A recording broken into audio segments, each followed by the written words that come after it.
నీ కుమారుడు ప్రభా కిడ్నీ వ్యాధితో బాధపడుతున్నాడు. కొంచెం కూడా ఆలోచన లేదా? మీకు ఎవరు రమ్మన్నారు? రోడ్ల మీద ఎవరు తిరగమన్నాడు మిమ్మల్ని? ఆయన భూలోకంలో ఉన్నప్పుడు ఆయన అనేకమైనటువంటి అద్భుత ఆశ్చర్యకారములు జరిగించారు తండ్రి. నీకు వందనాలు.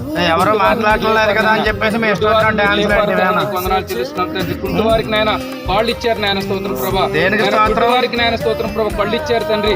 చనిపోయిన వారిని ప్రభు మీరు బ్రతికించారు నాయన. ఏంటిది?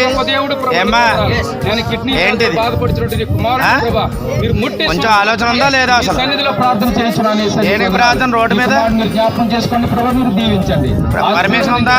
మీరు అక్కడ భద్రపరచండి, మీరు సహాయం చేయించండి. ఏమండి మీకు ఇలా తిరగడానికి పర్మిషన్ సర్వమత ప్రచారం రాజ్యాంగం చెప్తుంది. మత ప్రచారం చేయమని చెప్పలేదు.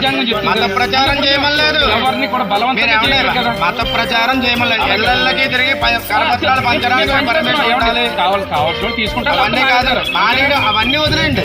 అవి తీసుకుంటారా మానేస్తారు? అక్కడికి వస్తారు కదా, మా గుడి దగ్గరికి వస్తేనే మేము దండం పెడతాం కానీ ఎవరింటికి వెళ్ళి మేము తిరగం. మీరు తిరగరు. తిరగాలి, మీరు తిరగకూడదు. మీరు తిరగకూడదండి. మా ధర్మశాస్త్రం అయితే నేను చెప్తాను, రాజ్యాంగం చెప్పలేదు. ఆ మాట మాట్లాడకండి. రాజ్యాంగంలో చూపించండి ఎక్కడుందో. ఎవరు తెలియని వాడికి తెలియనిగో ఇలా చదువుకోని వాళ్ళకి చెప్పండి మీ కబుర్లు. మీరున్నారు, వీళ్ళెవరు చదువుకోలేదు కాబట్టి వాళ్ళ దగ్గరే చెప్తారు. నాలాంటి వాడితో మాట్లాడలేరు. ఎవరండి అది చెప్పండి. రాజ్యాంగంలో ఎక్కడుంది? మత ప్రచారం చేయమని ఎక్కడ? పోలీస్ స్టేషన్కి వెళ్ళిన తర్వాత పోలీస్ స్టేషన్ రిపోర్ట్ ఏమి ఇచ్చారో తెలుసు చెప్పండి. చాలా చూసాను.